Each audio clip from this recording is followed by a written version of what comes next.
And the big problem here is that if you're someone like me who wanted to change so badly but just felt like they couldn't, it's going to bed every night feeling depleted and defeated.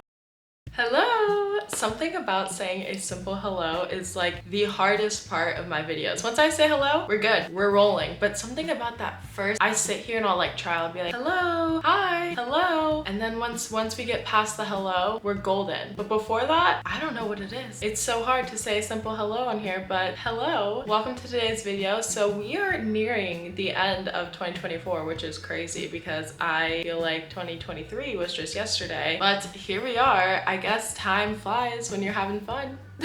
Anyway, today we're gonna talk about why you can't change. And the reason I'm making this video is because I feel like this past year was the year where I actually started to change. Granted, I'm still working on some things, but I feel like this year I have changed the most than any other year. Something about this year, something just clicked and I changed. And it isn't just a random something. And that's what I'm gonna share with you guys. In my past videos, I talked about the roommate I lived with. He was super spiritual and meditated and did all these things, and I was super resistant at first, and then I ended up picking up some of the things he was doing because I was like, wait, his life seems great. Like, even if the outside is not going great, internally he has such a good energy. And that's when I was like, you know what, I'm just gonna try what he's doing and see if it's working, because it's working for him, it might work for me. And part of that was meditation and just paying attention to what I'm doing day to day, and this could be known as awareness. Because before that, I mean, I have lived alone many times. I spend a lot of time alone. I don't do a ton of stuff with a lot of people. I'm used to being alone. But the difference between this year and all the years before is when I was alone, I was constantly doing something. I wasn't just sitting there with my thoughts. Constantly reading, listening to podcasts, watching YouTube videos, doing anything to fill space in my brain. The issue with this is that even though I'm physically alone, I'm not really alone with myself. And this is the first year where I think I intentionally made time to be alone with myself, with my thoughts, which is a very, very scary thing when you start to first do it, because when you sit there by yourself for even 5 minutes, all of these thoughts start coming, right? But if you don't allow yourself to have that time and get rid of all those thoughts and almost exhaust yourself, then they never leave and they're just trapped in you. And that is why I say so many times in my videos, hey, taking a walk without headphones or meditating is one of the best things you can do, because it just declutters your mind. I've also mentioned before, if I'm feeling just jammed up here, I write out everything I'm thinking. Whether it makes sense or not, I'm writing it out and I'm getting it out of my head, because when it's in my head, it's just slowing down things. It's like when you have too many files open on your computer and then all of a sudden Google's taking a super long time to respond. It's because your computer is trying to manage all of these tabs that you already have open and all these things that you're already working on. And when it's trying to do another thing, it's going slower because it's also managing all those other things. And that is what we can do in our heads, right? Like, if we have all these thoughts in our heads and all these things we're thinking about, and then we try to think about something else, it takes longer. That's why it's so important to just sit there and get everything out or write everything out, because if not, every time, for me personally, I feel like I was trying to think of something or I'm working on something, it was moving slow because I was just jammed. I was just jammed up here. And this leads to the first thing I want to mention when it comes to, if you're trying to change and you feel you can't, practice awareness. When we become aware, when we spend time with our thoughts and what we're thinking, we end up finding direction for a lot of things in life. And if we never spend that time alone, we never really know. We're just constantly running at things, but we don't know if it's the right thing. And even when you are aware, sometimes you go towards things and they're not the right thing. But if you take time out of your day to just sit there by yourself and think, you'll figure it out sooner than waiting, years. And then that might take a long time to figure out and then change again. I saw this reel, I think, on Instagram a while back ago, and it basically said it's better to recognize that you're on the wrong train and get off sooner, because the longer you stay on the train, the more expensive the ticket back costs. And I think that's very, very true when it comes to our life. If we never take time to sit there and reflect on what we're doing and why we're doing it, asking yourself why 5 times can also bring you clarity, because you can look at your daily schedule and you're like, well, why am I doing this? Okay, but why?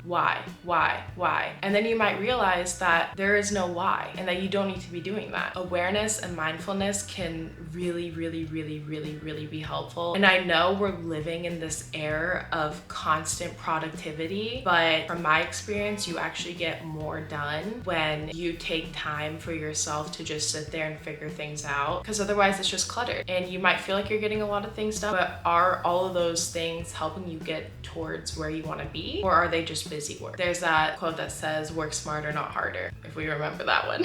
The other day I was listening to a little snippet on a podcast, Diary of a CEO. If you don't know it, I think it's pretty big. Honestly, there's a lot of amazing guests on there and I learned so much from listening to that podcast, and I am not sponsored. It's one of my number ones because I think that the ideas are really quality and the guests are really quality too. So if you need a good podcast, highly recommend. But he does these things where he has like little short podcasts that take out like just some big ideas. And there was one with, I want to say his name is Alok, A-L-O-K, and then his last name, I cannot pronounce this, but it is K-A-N-O-J-I-A.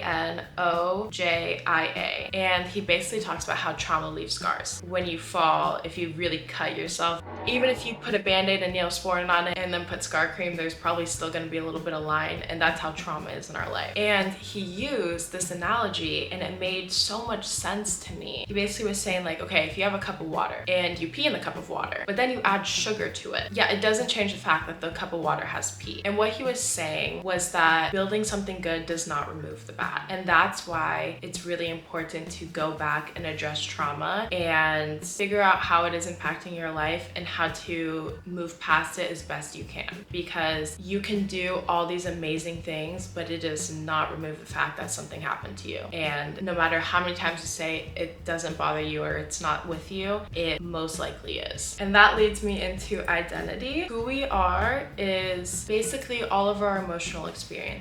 And that is why it's really important to address trauma, because a lot of times trauma can really change who we are for people, and if we don't spend time becoming aware of it, it can impact our lives in a negative way. He also made another good point in this little snippet of a podcast where he said to sit there and practice awareness feels like you're doing nothing. And like I said before, we are in the age of productivity. We want to do as much as we possibly can at every minute of every hour of every day. So sitting there and doing nothing feels very unproductive. But what he says, which I think is so true, is that awareness is willpower. Awareness is self-control, because it is hard to sit there alone with your thoughts, but it will help so much. And the big problem here is that if you're someone like me who wanted to change so badly but just felt like they couldn't, it's going to bed every night feeling depleted and defeated because it was just another day of the same thing and not feeling accomplished, and that is not a good feeling to have. So that is the big problem. But the big benefit of taking steps towards changing and towards practicing awareness and setting goals that align with your identity is that you go to bed not feeling that way. You don't feel depleted. You feel encouraged and inspired, and you feel good about what's coming, even though what's coming is not known. It's exciting. Okay, so now we're gonna get into the action plan time, and I'm gonna tell you guys what started to help me on my journey of actually changing. And I just want you to know that I know how hard it is. One, to want to change and not be able to, and two,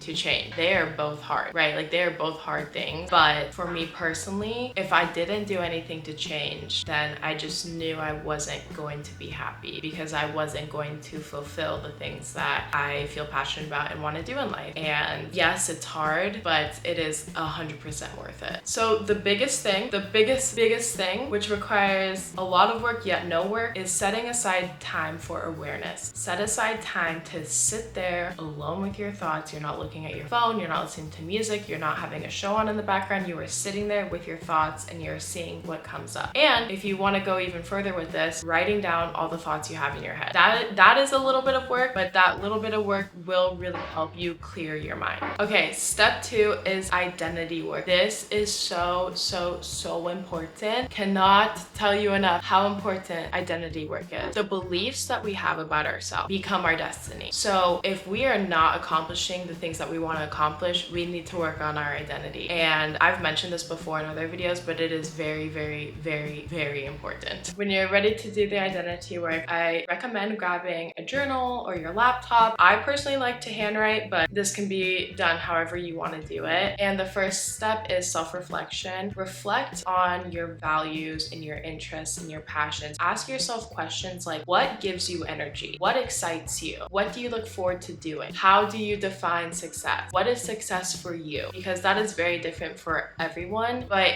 once you get clear about, okay, what is a successful life for me? This will help you in a later step. So once you do some self-reflecting and you figure out some things that you feel passionate about or that you don't do very often, but they make you feel happy, find ways to lean into that. If you enjoy making food, but you don't make food very often, maybe set one day a week where you try a new recipe or you take a cooking class. Just lean into the thing that makes you feel good, because that might lead somewhere else. And the more you lean into something where you feel like you want to be there and you want to do it, you never know what's going to come of it. I feel like that is so important, because there's so many times where we sit there and we think about things, but we never really lean into them. And once you lean into them, there's so much that could come from that. Okay, this is the next part. So as I said earlier, when you do the self-reflection, you define what success is for you, right? And that's going to be different for everybody. But once you have that definition, I think it is very important to set goals, but beyond setting goals, setting SMART goals. And if you don't know what SMART goals stand for, it stands for specific, measurable, achievable, relevant, and time-bound. And I think this is a very good way to set goals, because in the past, I have set goals that are just, they're just too ambitious. I just feel like they were too ambitious and I felt defeated, and then I stopped working towards those goals. But if you define SMART goals, then it is easier to work towards them, because they're more specific, and you can have a very, very big goal for your end goal, but maybe within those goals you have little goals, and in those little goals it's easier to break it down and implement that into your daily routine. And that's another thing I want to touch on, is that nothing will change in your life until you change something in your daily routine. How we spend our days is how we spend our lives. So if we are not working towards our goals or setting aside 5, 10, 15, 30 minutes a day, there's no way we're going to get there, because we're not working towards that in our day-to-day life, right? So like, how are we going to achieve our goals if we're not setting aside a little bit of time each day to work on them? It's not going to work. So when you set goals, what's going to happen is that you're going to have to set aside time to work towards those goals. But what you'll realize is it actually feels really, really good. When you work on a project, this was in the book, The Molecule of More, we feel so good when we work on projects and complete them. So when you have goals and you work on them, you feel good. And it might be hard to start, but a little trick you can do is just say, I'm going to do this for 1 minute. I'm going to do this for 2 minutes. I'm going to do this for 3 minutes. Set like a very small time, because the hardest part is starting. Once you start, you'll want to keep going. Like, this happens to me all the time. I like editing, but sometimes my brain is just resistant to me editing these videos. But once I start, oh my gosh, I can edit for so long because I like editing. But it's just that starting point, for some reason, I'm just like, I'll do it later. But then sometimes I'm like, nope, you're going to sit down and you're going to do it for 5 minutes, and that 5 minutes will turn into an hour. Like, it's just building the habit of starting something, and it can be a very small amount of time. I know that James Clear talks about this in his book, Atomic Habits. Just set a few minutes, so it's not like you go into it thinking like, oh my gosh, I'm going to do this for so long. Because usually once you start, you want to keep going, but your brain is just a little bit resistant to it. So yes, that is my advice for that. And the last thing when it comes to your identity is lean into the things that make you unique. I feel like I've had times in my life when I was younger where I really wanted to fit in, but I just didn't. And I feel like if you look at the people who do like really amazing things in art or companies or any of those things, like, they're very unique people, and we're all very unique people. But the difference between them and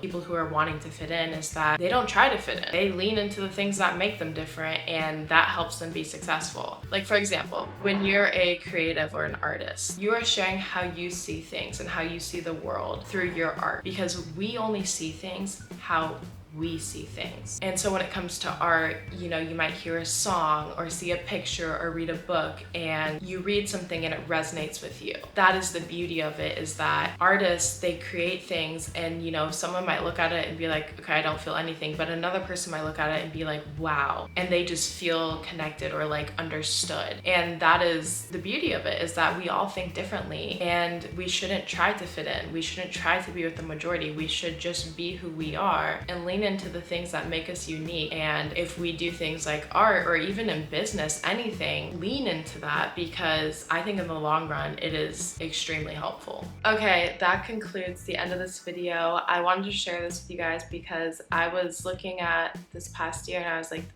this is the year I've really changed the most, and I know what it's like to be stuck in that feeling of why can't I change, or I want to change and I can't. So I just wanted to boil it down to what I think helped me the most, and hopefully this was helpful to you if you're in this situation. And if you are, I know what it feels like, but I'm here to tell you there is a way out. Okay, I also struggle with the buys, to be honest. Okay, here we go. Bye. Have a wonderful rest of your day.